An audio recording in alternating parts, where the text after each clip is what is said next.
5 seconds. Mr.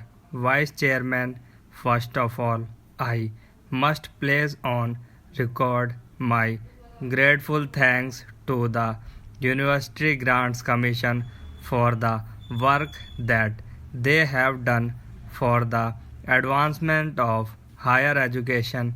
They have done good work and in full cooperation with the Education Ministry. This, I think, must encourage state governments to establish university grants commissions or committees in their respective states. What the country needs most is the coordinated efforts of the autonomous university grants commissions working in harmony with the state governments and university authorities. Coordinated efforts are need to be bring about certain uniformity in the standards of university education. Without that, our educational advancement is bound to suffer from various tensions and difficulties. I do agree with my friend that the annual report under discussion is rather a dull report.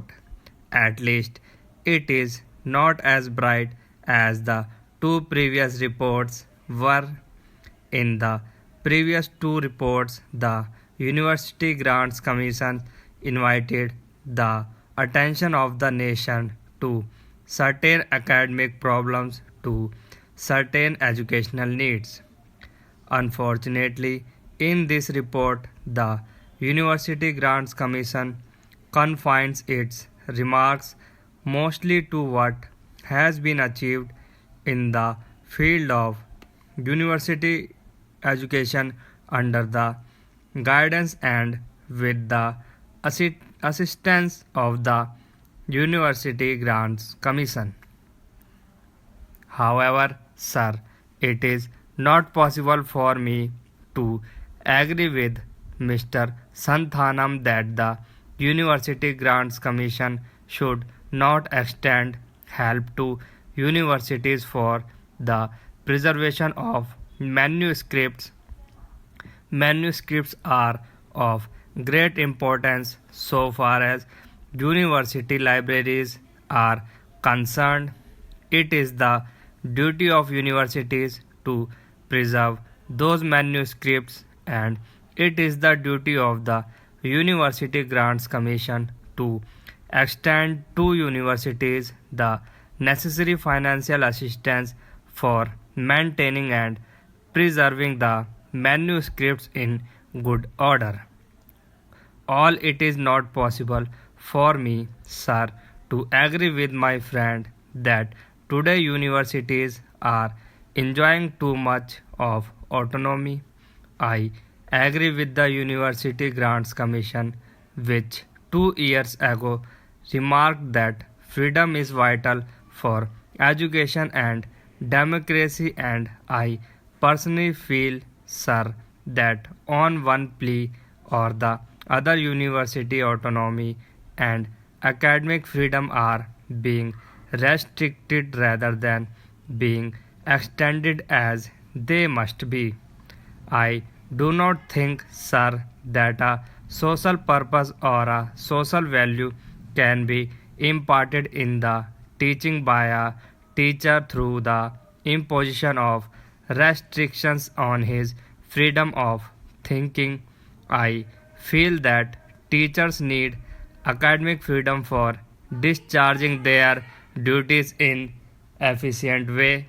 If we take into consideration the affiliated colleges, we will notice that the teachers are subjected to such humiliating conditions that it is not possible for them to discharge their duties to their students, to impart to their students any sense of responsibility or any moral values in their lives.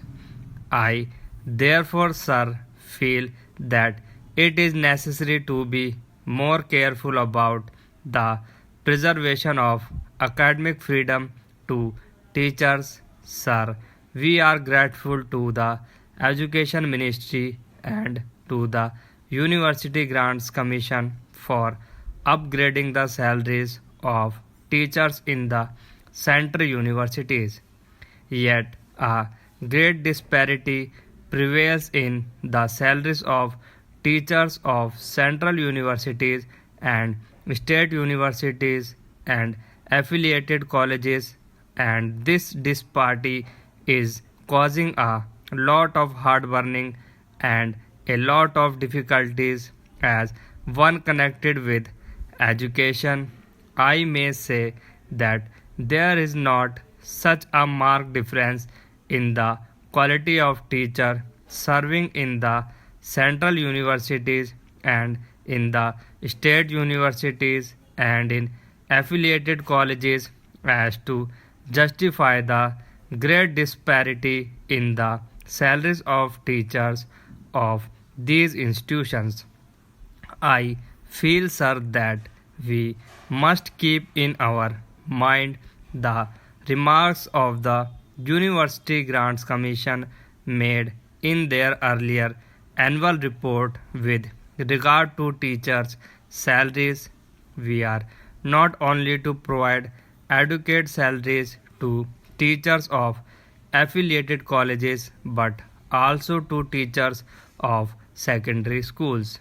We must remember, sir, that a great majority of students study in affiliated colleges and the quality of education is largely determined by the quality of work that is done in affiliated colleges. For improvement in the quality of teaching, improvement in living conditions is also very necessary. The University Grants Commission has invited our attention in its report to the appalling conditions in which teachers have to live.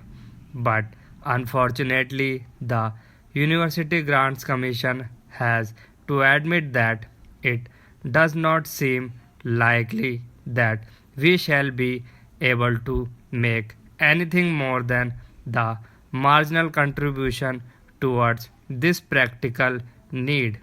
I feel that the University Grants Commission should pay more attention to the solution of this problem that has so far been paid by it and the Education Ministry, and that the government should not grudge funds to the University Grants Commission for making adequate arrangements for improving living conditions of teachers who are expected to train the citizens of the country.